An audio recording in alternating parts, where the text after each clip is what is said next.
Welcome to the 7th episode of Blue Peace Voices. Today we feature 3 people who on the surface don't have too much in common. They live in 3 different continents, they have different interests and they work at different professions. However, all 3 are deeply concerned about the fate of vulnerable communities and the future impact of water on them. I do hope that you will find it of interest. Greetings from Geneva.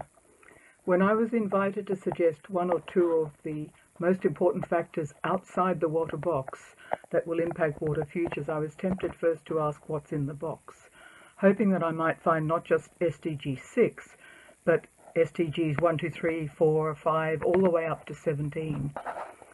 Water is life, and for the foreseeable future, we live in a closed ecosystem which we call planet Earth. Greater awareness of and use of the tools and techniques of strategic foresight, of complexity thinking, are top of my list. We've known for decades about the relationships between poverty, environmental degradation, vulnerability, natural and man-made disasters, migration and conflict.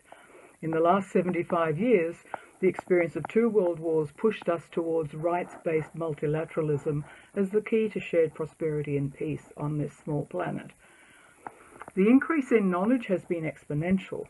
We've multiplied levels of analysis and enthused about the potential of digitalization, but we've been very slow to recognize the degree to which the responses of our political, business and civil society leaders are framed by worldviews, systems and narratives that are inimical to our achieving the necessary paradigm shift. The world is navigating exceptional circumstances because of the coronavirus pandemic, which has affected almost every country. In light of this disease, the link between water and health and sanitation becomes more evident because access to clean water is the first step to fending off coronavirus. But this fact becomes worrisome when we are reminded with figures that show that 2.1 billion people, or a third of the world population, do not have access to clean drinking water. And this makes people in water-scarce countries more vulnerable to infectious diseases. The one thing in common between water shortage and the coronavirus pandemic from a health perspective is that both are global problems that need global action. Security issues in developing countries and in India are poverty and inequality. Without addressing poverty and inequality, attaining water use efficiency is difficult.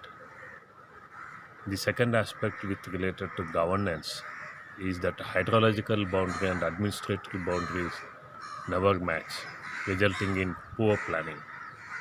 An understanding of hydrological boundary and administrative boundary with a proper planning using technology will be one of the key areas for future. Thank you.